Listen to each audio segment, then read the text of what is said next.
हृदय है, हृदय में कभी कभी पीड़ा उत्पन्न होती है, दर्द ऐसा महसूस होता है, कभी कभी चुभन महसूस होने लगती है, और यही कारण भी होता है, कहते हैं हृदय घात जो होता है वो इस वजह से भी होता है। क्या है ये पूरा सिस्टम, क्या है पूरा चैनल, क्या है, किस तरीके से दिल में इस तरीके की बीमारियां उत्पन्न होती हैं, शुरुआत कैसे होती है? देखिए, हृदय हमारा जैसे गाड़ी में पंप होता है। अच्छा। उसमें तेल फिल्टर होके आता है और वो पिस्टनों को देता है, और पिस्टनों पे जब फायरिंग होती है तो धक्का लगता है तो क्रैंक को घुमा के गाड़ी चलाता है। बिल्कुल, तब पूरी गाड़ी चलती है। हाँ, ऐसे हमारा दिल भी फ्यूल पंप है। हाँ। अब इसमें क्या है कि यदि खून गाढ़ा हो गया तो भी आपको तकलीफ बढ़ेगी, बीपी हाई हो जाएगा। अच्छा।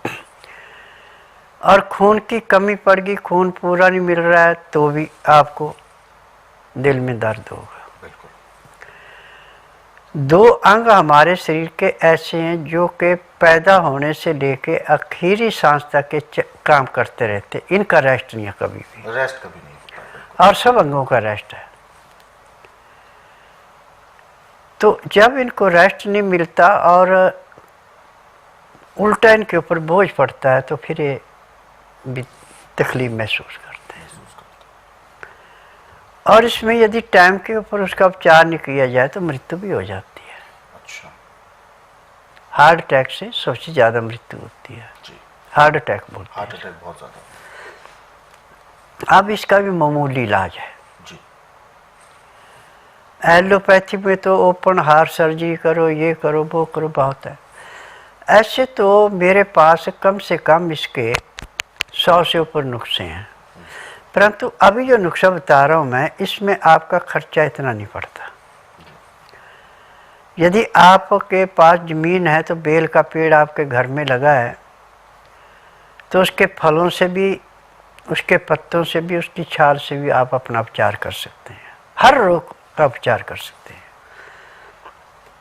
जैसे आपको बीपी हाई या चाहे लो है, पकवा बिल है तो सोने पे सुहागा, नहीं तो कच्चे बिल को आग में भून ले, फिर इसका गुद्दा निकाल ले। इस गुद्दे को निकाल करके इसके बीज और जो लेस है अलग कर दें। अब इसको अच्छी तरह आप, जैसे हलवा होता है ऐसे इसको मुलायम कर लें, और जितना इसके अंदर गुद्दा है, यानी 20 ग्राम है या 10 ग्राम आपने लिया है, तो उतनी गाय के दूध की ताज़ी मलाई मिला दें, और इसको मिला के सुबह नाश्ते में भी लें और शाम को भी लें, दोनों टाइम लें। तो अंदर जाके जो खून के अंदर गाढ़ापन है या खून की कमी है, उसको दोनों को ही ये ठीक करेगा, क्योंकि लीवर को पचाना नहीं पड़ेगा। पैंक्री इससे इंसुलिन बड़ी अच्छी बनाएगी, पित्ते में तेजाब नहीं बढ़ेगा, गुर्दा सफाई करके प्योर खून तिल्ली को देगा, तिल्ली से प्योर खून जाएगा दिल को, और दिल को जो थोड़ी बहुत ऑक्सीजन मिली फेफड़ों से, उससे वो खून की सप्लाई करेगा, दर्द बंद हो गया। अब जो गाढ़ा खून था वो गाढ़ा नहीं रहा, वो पतला हो गया, और जिसके अंदर खून की कमी थी वो बढ़ना शुरू हो गया। ये बेल के अंदर गुण है कि जो चीज़ की कमी है शरीर में पूरी करनी है, और इसको देवताओं का फल माना गया है। अच्छा। और सबसे ज़्यादा शिवजी पे आप चाहे इसके पत्ते चढ़ाएं, फल चढ़ाएं, सब में लाभ ही लाभ है। और एक बात और बता दूं कि इसकी लकड़ी का यदि गिलास बनाया जाए और उस गिलास में आप पानी पीते जाएं 12 महीने, जब भी पानी पीना तो उसी के अंदर डाल के पीना, तो आपको किसी दवाई के खाने की जरूरत नहीं, आपकी शुगर ख़त्म हो जाती है। ये बेल के लकड़ी के गिलास के अंदर का गुण है, क्योंकि बेल जो भी शरीर के अंदर कोई भी फालतू चीज़ है उसको नहीं रुकने देता। जैसे पुलिस वाला कोई चोरी की है, कोई जारी किया, कुछ भी किया है, 4 डंडे मार के और उससे सारा सच उगला लेता है, ऐसे जो भी अंदर किसी किसी का विकार है उसको नष्ट कर देता है। उदाहरण के तौर पे किसी को हाई बीपी था और डॉक्टर ने कहा कि आपकी 90% नसें ब्लॉक हो चुकी हैं, आपको ओपन हार्ट सर्जरी करनी पड़ेगी। तो उससे हफ्ते का टाइम ले ले और वो टाइम लेके घर आ जाए। यदि पक्का बेल मिल जाता है तो सोने पे सुहागन, कच्चा बेल लाके भून करके उसका गुद्दा निकालें, 20 ग्राम गुद्दे में 20 ग्राम मलाई मिला के सुबह खाली पेट ले लें। फिर इतना ही 4 या 5 घंटे के बाद फिर ले लें। 3 खुराकें एक दिन में ले लें। रोटी बिल्कुल त्याग दें। गाय का दूध, बकरी का दूध जितना मर्जी पिए। हफ्ते के बाद जब वो जाएगा कहे नस तो कोई ब्लॉक है नहीं, वो नसों में क्या हो गया, तो संकोच न करें। वो बता दें कि हमने एक टीवी पे प्रोग्राम देखा था स्वास्थ्य विचार का, उसने हमें बताया था कि बेल का गुद्दा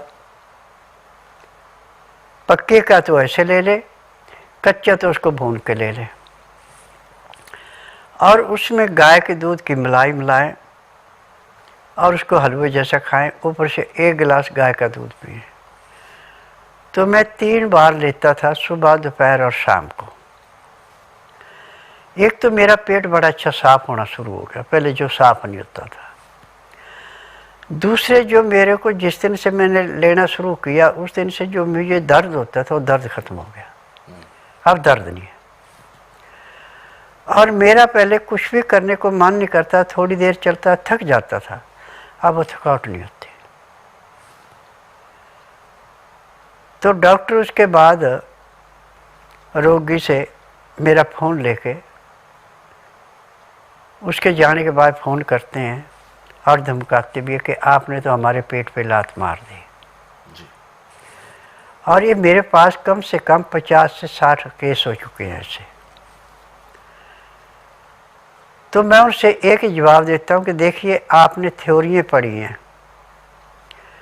और आप फार्मेसी से दवाइयाँ आती हैं उनसे आपको कमीशन भी मिलता है, जहाँ आप टेस्ट कराते हैं वहाँ से भी आपको कमीशन मिलता है।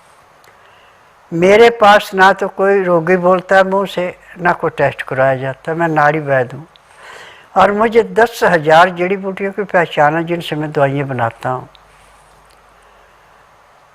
और मेरी दवाइयों की विशेषता है कि चाहे रोग कितना ही पुराने से पुराना, महीने 1.5 महीने में रोग समाप्त होता है, दवाइयाँ बंद हो जाती। मैं सारी उम्र दवाइयाँ नहीं खिलाता अब जैसे। मैं न कोबरे शाम का जहर बेचता, न बिच्छू का जहर बेचता, न केमिकल बेचता, न मरे हुए जानवरों का ढेर चूरा बेचता। मैं तो शुद्ध जड़ी बूटियाँ बेचता हूँ। वो उनकी देन है, मेरी देन थोड़ा नहीं है। मैंने विद्या सीखी है, मुझे नाड़ी का ज्ञान है। जिसको MRI, CT scan, x-ray, ultrasound, ECG, sonography पकड़ी मैं 5 सेकंड में बताता हूँ, इस अंग में होगा। मेरा इतना अनुभव है। और कई बार वो टेस्ट लेने के लिए आते हैं। जब नाड़ी परीक्षण किया जाता है और उनके अंदर जो रोग होता है मैं बता देता हूँ कि आपको ये तकलीफ है और इतनी पुरानी है और आपने ये काम किए हैं। तो अब कार्ड तो बना लेते, दवाइयाँ तो लिखवा लेते हैं, दवाई लेके नहीं जाते, दवाई लेके नहीं जाते हो। उसके बाद हफ्ता 10 दिन में अपनाते हैं जो मैं नुस्खे बताता हूँ। फिर फ़ोन करते हैं कि देखिए अब हमारी गलती समझें या हमारी लापरवाही समझें, जो कि हमने इस विद्या को सीखा। जो विद्या आपके पास है ये किसी डॉक्टर के पास नहीं है। और जो आयुर्वेदिक आजकल डॉक्टर बन रहे हैं, होम्योपैथिक बन रहे हैं, नेचुरिस्ट का, इनके पास भी नाड़ी का ज्ञान नहीं है। आपने नाड़ी ज्ञान सीखने के लिए कितना टाइम लगाया?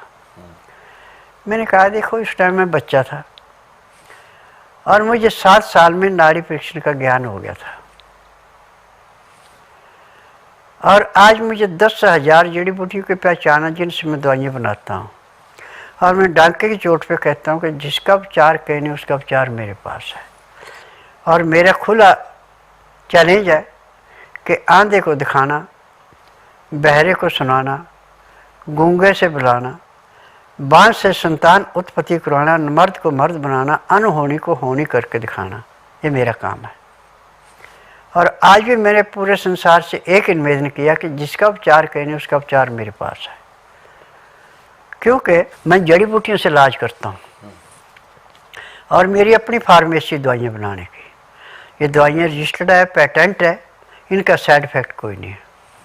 ईमानदारी से दवाई खाएंगे महीना 1.5 महीना लगता है, गड़बड़ी करेंगे तो 3 महीने, 4 महीने, 6 महीने भी लग जाते हैं। परंतु जो ईमानदारी से जो परहेज बताए जाते हैं वो करते हैं तो महीने से फालतू दवाई नहीं खानी पड़ती, रोग चाहे कितने पुराने से।